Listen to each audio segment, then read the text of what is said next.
donc glissement politique bi nga xam ne moom lañ bëgg évoquer ci affaire bi gis nga diggante démb ak tey añam yëngu-yëngu yi fa am donte calme bi dikkaat na ci diggante bi alors ndax jàpp nga ni loxo politique da cee nekk ak noo séentoo ëllëgu Farba par rapport à ce dossier.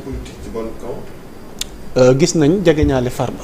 tey mobilisation benn levée de fonds yàggul dara dégg nga ni def nañ ko mais dans leur argument ci bi ñuy addu ci mbir mi dañuy jàpp ne vraiment. Au lieu maanaam de reddition des comptes finalement dafa mel ni règlement de compte la. Moi je pense que Ya Moussa, le sieur Farba Ngom il est en train de se tromper de combat. Ok. Quand je dis que il est en train de se tromper de combat mooy. Tout ce tintamarre là. Cette fanfaronnade autour bi nga xam ne moom moo accompagné simple levée immunité parlementaire bi jaru ko woon. S'il est bien conseillé. Wala s'il est avisé. man li may wax mooy il n'a qu'à préparer sa ligne de défense et commencer par affronter la machine judiciaire. Parce que parce que xam nga quoi qu'on puisse dire Farba Ngom ce ne sont pas les politiques ñoom ñoo tëb jël ay affaires wala ay créer ay dossiers concocter ay dossiers ne dañ ko bëgg a poursuivre. C'est un rapport boo xamante ne ni. Corps de contrôle moo ko génne saisir qui de droit ñu enclencher la levée de son immunité parlementaire voilà li mu waroon a def moom mooy préparer wu davantage apprendre des avocats yoo xamante ne nii dinañ ko mën a permettre ñu assurer que benn ligne de défense mais légitimité politique bii muy jéem a woon sénégalais ne am na ko te amu ko. Il n'est pas l'homme fort non, de Agnam en tant qu'homme politique. Non, Farba Ngom, il n'a pas la légitimité politique. Comparé... Il a fait ses preuves. Il est maire d'une très grande localité aussi. Oui, sur ce terrain-là. Non, je veux dire, Farba Ngom n'a pas la légitimité politique. Janvier, dinaa ci ñëw. Ok, il n'a pas la légitimité. Il n'a pas la légitimité politique de la trempe de Ousmane Sonko. Cette comparaison est non, il y a des comparaisons. Non, man j'ai comparé des actes yoo xam ne c'était un acte délictuel dem enfermé wu à Ziguinchor loolu laa wax de. Xam nga comparaison. Je ne compare pas un suffrage politique. Comparé wu ma ay suffrage politique. Xam nga comparaison boobu il faut qu'on soit clair ah. Xam nga comparaison man duma ci dugg parce que. Lu tax c'est pas l'objet du débat dama ne. Non, c'est l'objet du débat. En termes de. De quoi? De pointure politique. Mais est-ce que Farba a dit que moom Sonko lay mesurer boppam? Non. Mais c'est le maître d'Agnam, point. Non, dinaa ci ñëw. La question de Ya Moussa est claire. Non, dinaa ci ñëw. C'est le maître d'Agnam. Dinaa ci ñëw. Ah voilà. Bu ñu dégloon téere dinaa leeral. Aïcha bismillah. Dama ne en termes de légitimité politique. Oui. Farba Ngom àggul sax à la cheville ki nga xam ne. lu tax comparé woo ko ak Birame Souleye Diop. Parce que bi nga comparé. lu tax comparé woo ko ak Birame Souleye Diop. Parce que bi nga waxee tout à l'heure nga ne est-ce que Farba mënul dem barricade boppam. Voilà là. waaw à Agnam pas vous avez fait pas à Agnam à Dakar. Vous avez fait une comparaison implicite. Pour c'est démontrer pas implicite, c'est très explicite. Pour démontrer que li Ousmane Sonko def. C'est très explicite. Je suis désolé, je ne suis pas implicite. Je suis explicite. D'accord. J'ai été expressément clair. Je crois qu'en termes de légitimité politique, cette comparaison n'a pas sa raison d'être et n'a pas de sens. Puisque et pourquoi? Les Sénégalais sont convaincus. Et pourquoi? Un Sénégalais est convoqué, il a refusé de déférer à la convocation. Un autre Sénégalais peut faire la même chose. Non, Farba Ngom jusqu'à présent convaincu. Il ne faut pas mettre la chaîne avant les bœufs. Jusqu'à présent, Farba Ngom ne fait pas l'objet d'une convocation. Le jour où il le fera, il peut faire comme Sonko. On verra. On saura est-ce qu'il aura la légitimité donc politique. On ne va pas dialoguer sur ça. Pour permettre.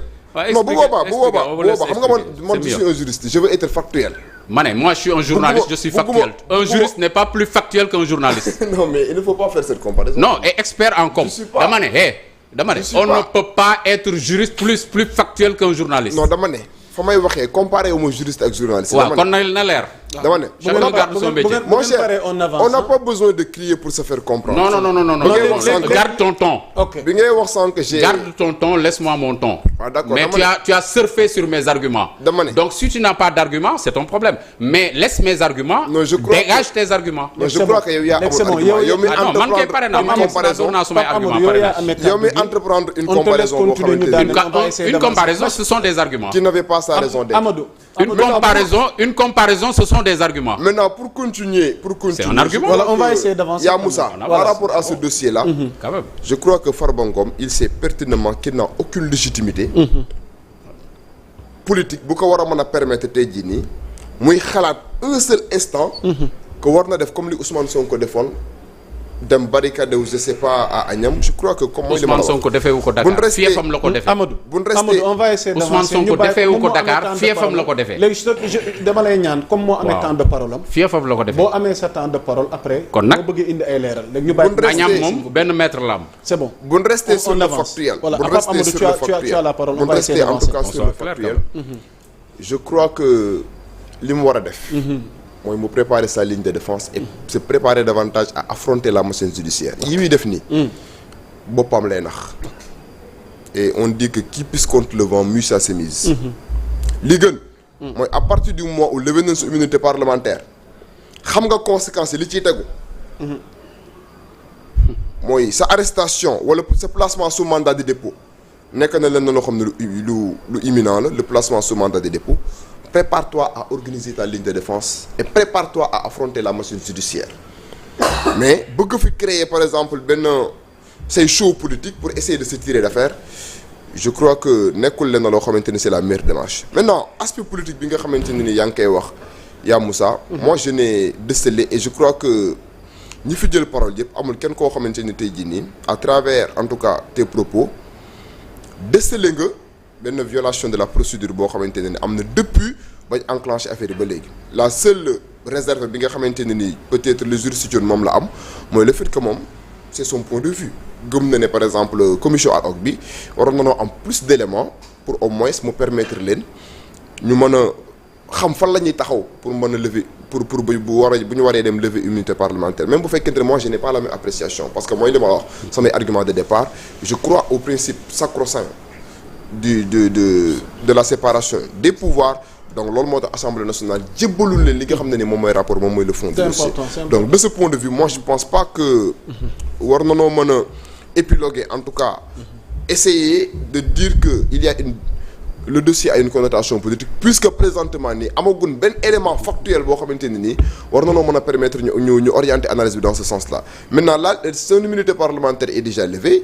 Attendons de voir le procureur de la République bi nga xamante ne présentement mooy exercer ses attributions au sein du pôle judiciaire financier il a les cartes en main et quand je dis il a les cartes en main mooy bu ko neexee mën na en tout cas requérir ñi nga xam ne ni ñoom ñooy les officiers de police judiciaire ñu dem ñu arrêté ki nga xam ne ni moom mooy Farba Ngom il a la possibilité bu ñëwee il a aussi la possibilité conformément ak loi bi nga xam ne ni moom moo régir li nga xam ne moom mooy la CENTIF ñu placer que sous mandat de dépôt pour que tey jii fait yi nga xamante ne tey jii ni CENTIF visé na que le juge d'instruction auprès en tout cas du pôle judiciaire financier mën cee creuser ñu xam carrément li nga xam ne moom moo ci am carrément et Bassirou rassurez-vous parce que je vous ai entendu tout à l'heure parler du principe du contradictoire bu ñu àggee dans la procédure judiciaire à proprement parler ces avocats auront la possibilité d'avoir tous les éléments yi nga xam ne moom moo nekk ci dossier bi en vertu du principe non seulement du contradictoire mais un autre principe qu'on appelle le principe de l'égalité des armes en procédure pénale bu boobaa ñoo le juge d'instruction dinañ am possibilité ñu discuter de ces preuves là et bu boobaa aussi les avocats auront la possibilité de demander même des contre-expertises on sait pas mais l'essentiel il n'a qu'à se préparer davantage à affronter la machine judiciaire mais dimension politique moom présentement kenn mënu ko fay tudd. Bachir on termine. Oui quand je parlais du principe de contradictoire je parlais d'abord au moment de